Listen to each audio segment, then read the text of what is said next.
So you're joining a video lecture series for ERTH413 Geological Data Analysis. I'm Garrett Apuzen-Ito, and we are now covering Chapter 3 on linear algebra. This video will cover the topic of simple regression. It'll be linear regression, and this is section 3.10 of Wessel's notes.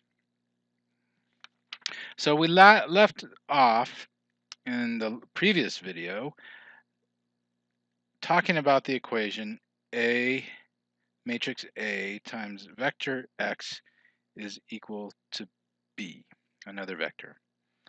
And this is probably the most widely used and perhaps the most important linear algebraic equation there is. It has many applications and interpretations.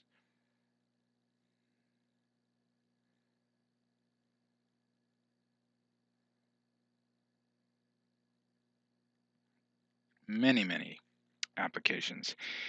One application is its use in describing a set of coupled equations.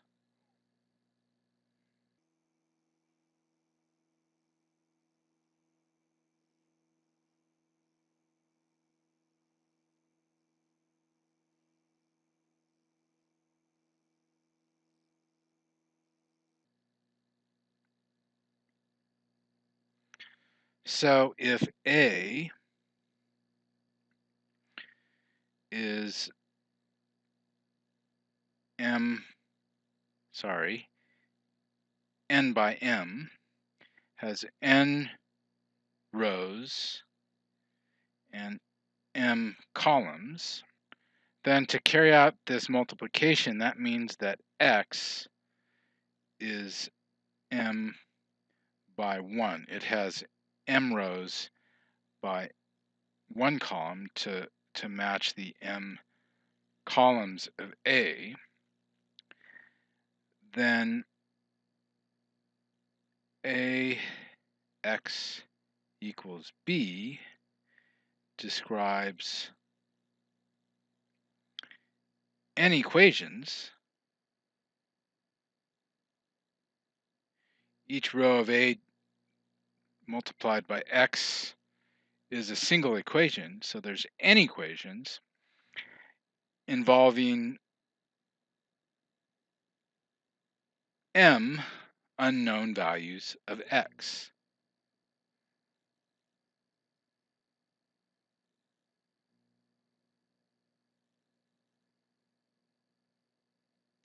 So that interpretation or use of this equation is discussed in section 3.9, but it's also used in section 3.10 for simple linear regression.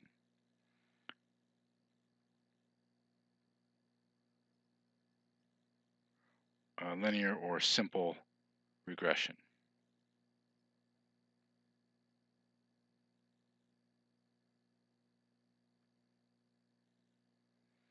Okay, so what is regression?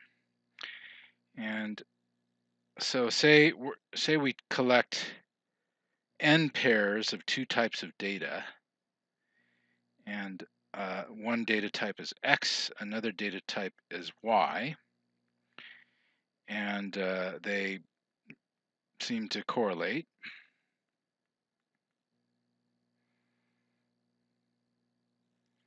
So we have n pairs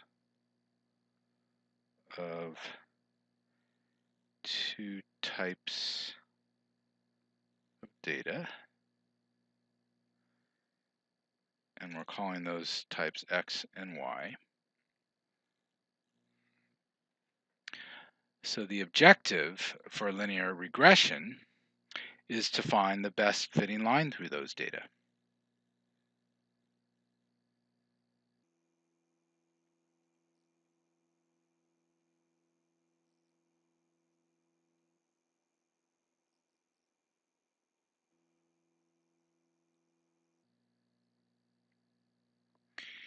And what we're going to end up doing is we're going to minimize a misfit And in this case, so the misfit will be defined by an error, EI, and the error EI is the misfit in Y to the ith pair.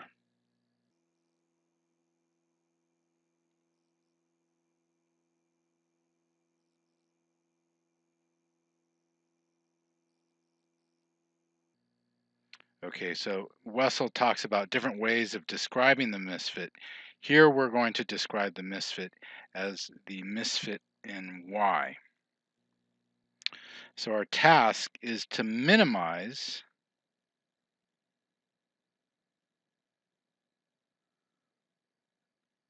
the sum of the square errors in Y. So for n pairs, we're going to minimize the sum of the square misfits.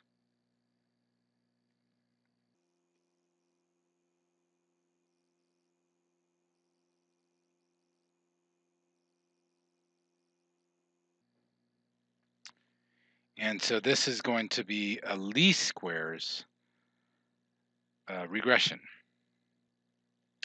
So the form of our equation, it's a line. So we have y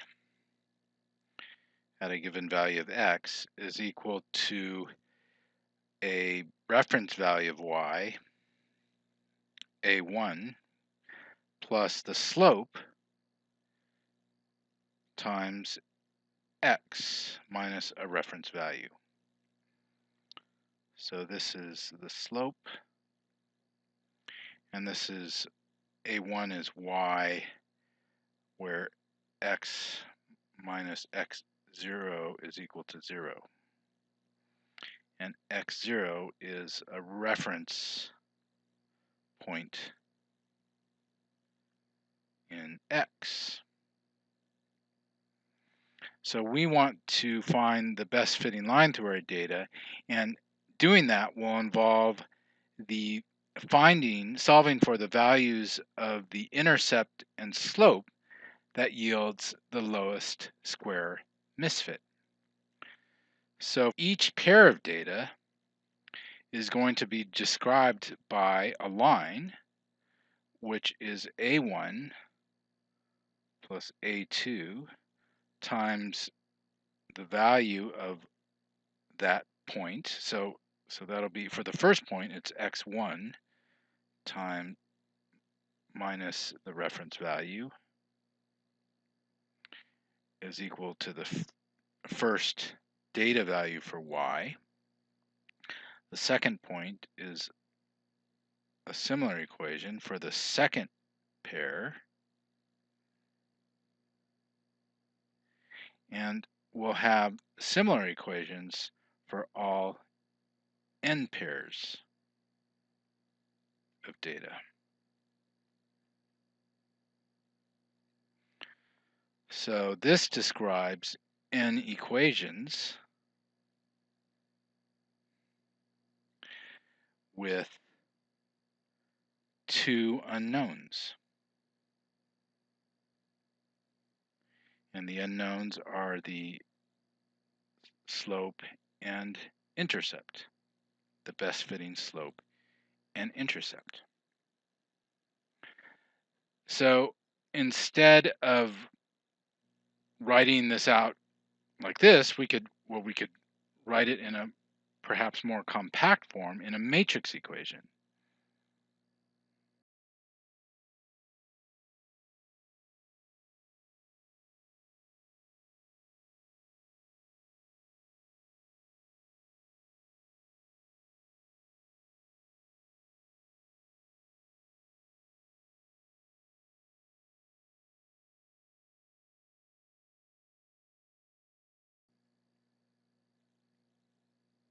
So we have a n by 2 matrix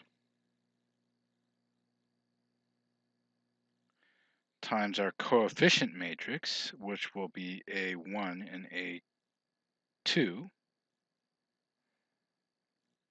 And then on the right-hand side, we have our vector of y values.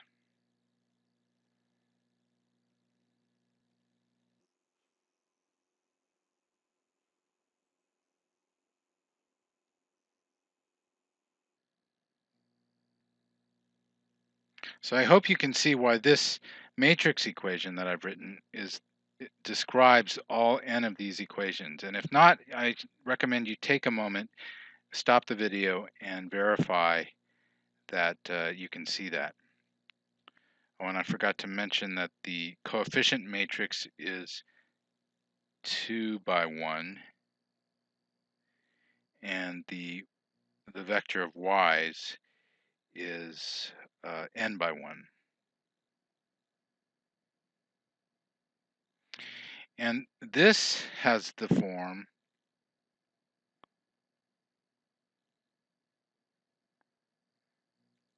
of a matrix times a vector equaling another vector. But in this case, A is not square,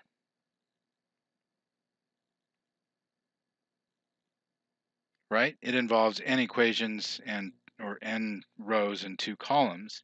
And because it's not square, it's not invertible. So we cannot directly solve this equation using the inverse of A.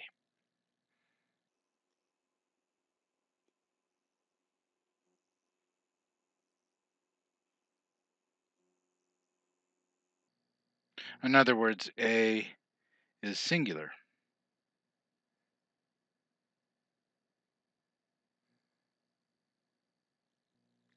But being a bit clever, we can reformulate the problem into a matrix equation involving an invertible matrix, and therefore we can solve for our 2 coefficients. So so our objective here is to reformulate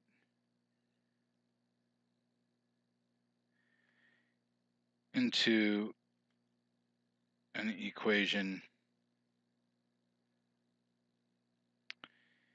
involving an invertible matrix.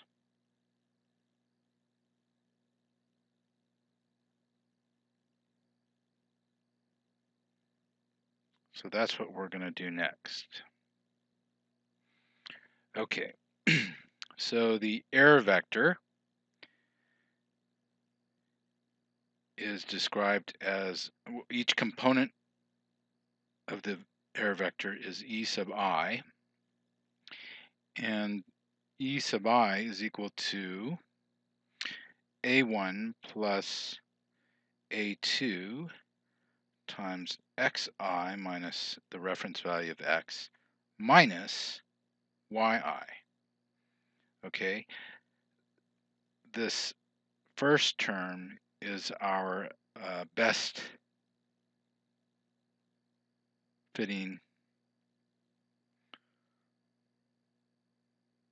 line, right? So the a1 plus a2 times x minus x0 describes the best fitting line. And again, our error is the misfit between our best fitting line and our data value, our y data. Okay? And that gives our ith error. Now in general, we have a total square error, which is a function of our 2 coefficients.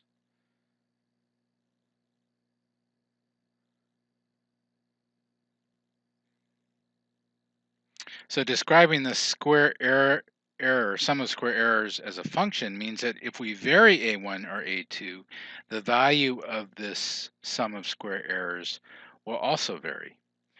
And Russell shows an image of that, or a way of visualizing that in his notes here. So this is this is the error surface, the total square error surface, as a function of A1 and A2. And so the task that we have is to find where this sum of square errors is minimized, where the lowest value is. And that is minimized when the slope as a function, slope in A1, or the slope of this surface as you vary A1 is equal to 0, and the slope with respect to A2 is also equal to 0. So we want to find the values of A1 and A2 in which the slope of E with respect to A1 and the slope of big E, that error surface with respect to A2, is equal to 0. So this is where we're going to minimize our square error.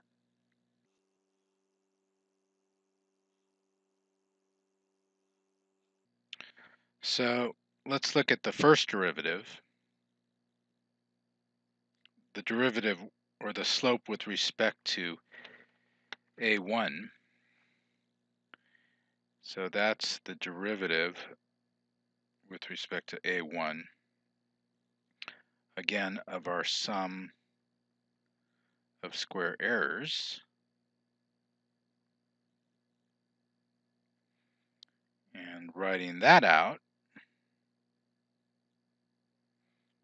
we get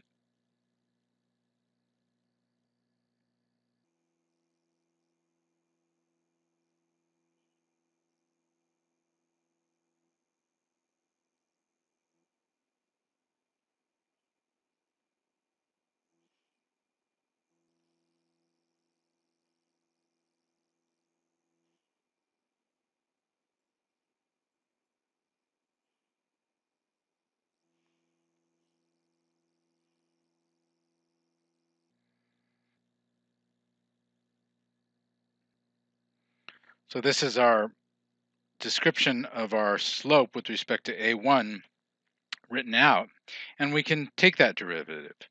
So we have a derivative of a function raised to the second power, and that returns our function raised to the, well, we have to multiply that function by 2 because it's been raised to the second power, and we got to keep our sum in there. And we get our function back raised to the first power.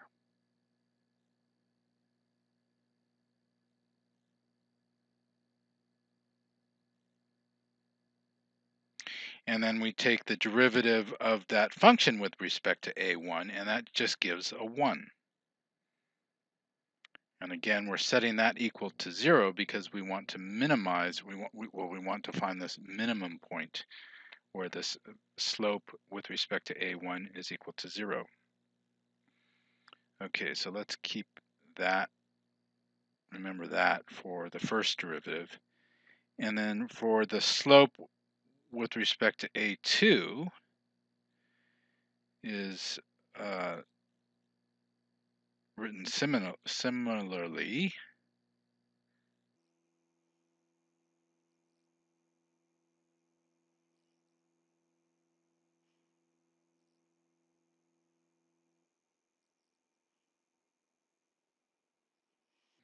And again, we have our same function raised to the second power. So we have to multiply. So the derivative of that is 2 times our same function.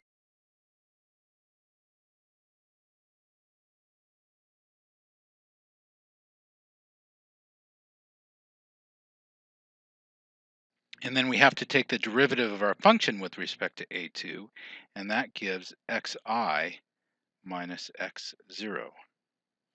And this is all in the sum still. And all of that is going to be set equal to 0. So let's rewrite these equations in a more compact form. Now our first equation if we evaluate the sum, we're summing A1 n times. So we have n times A1. And then the second term is A2 times the sum of our difference in x from the reference value.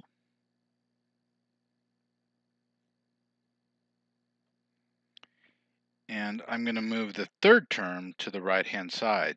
Third term right here to the right-hand side because the whole thing is equal to 0. And so we have from I equals 1 to n of yi. And note we've divided this equation by 2, so the 2 drops out in this equation. And our second equation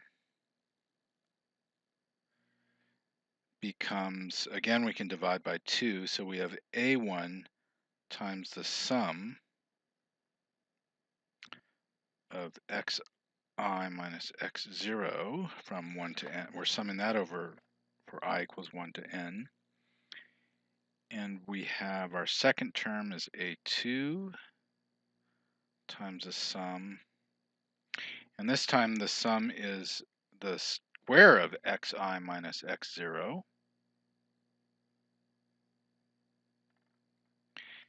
And that is all equal to, and I'm going to move the third term to the right-hand side, and that is the sum from I equals 1 to n of yi times xi minus x0.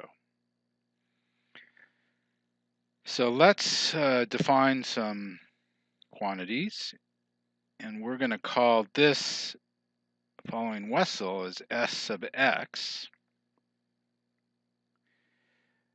We're going to define this sum as S sub y. This sum again is S sub x. This sum we're going to call S sub x x.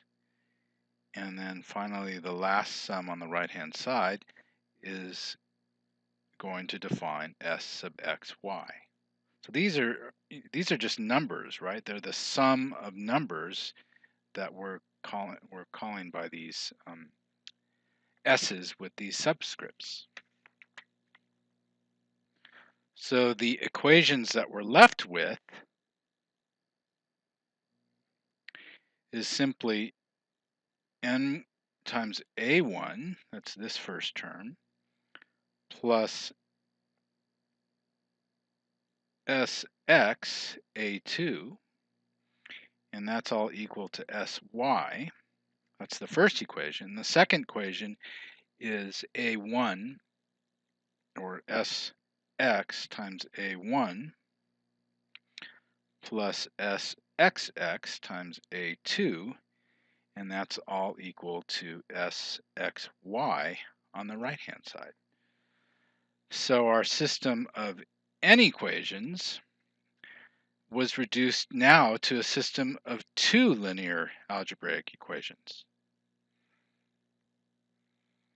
Right? So we're left with 2 equations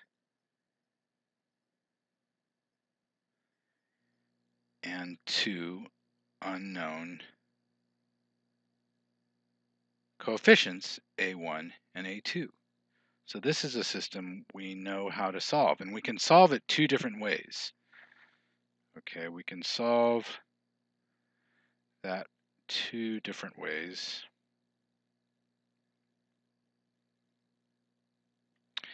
And the first is by elimination.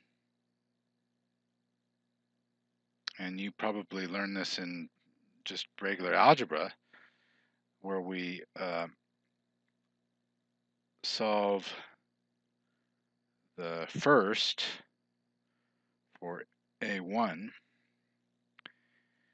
and then plug that solution into the second equation,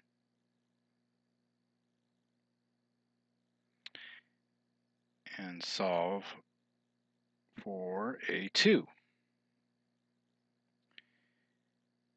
and then plug that solution for A2 back into equation 1.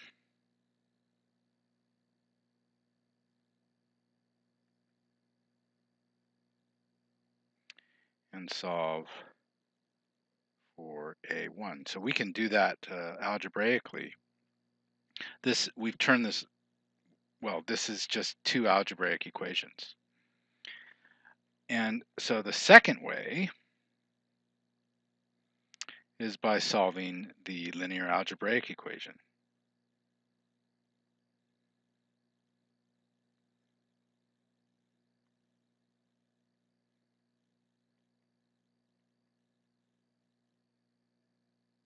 So our new A matrix is N S X S X S X X times A1, A2. This is our new vector.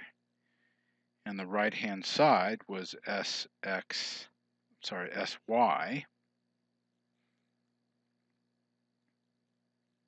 SXY. Okay, and this has the form, and I'm going to write this as, instead of A, I'll use N as the matrix, times matrix X, which is our, and here's where notation gets a little bit cumbersome. So this X is our matrix of coefficients.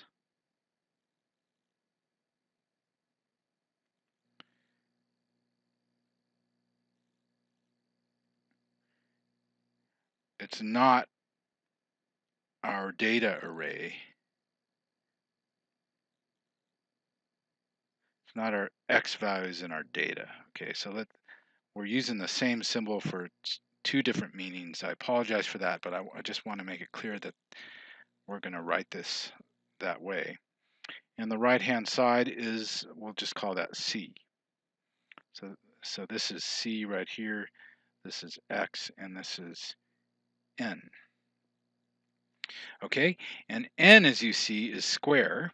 It also has a rank equal to 2, so N is invertible.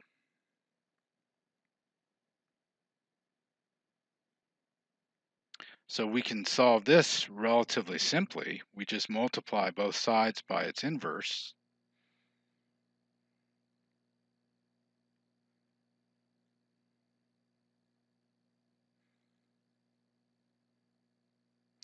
And we get X is equal to N inverse times C. And this is a one-line solution in MATLAB.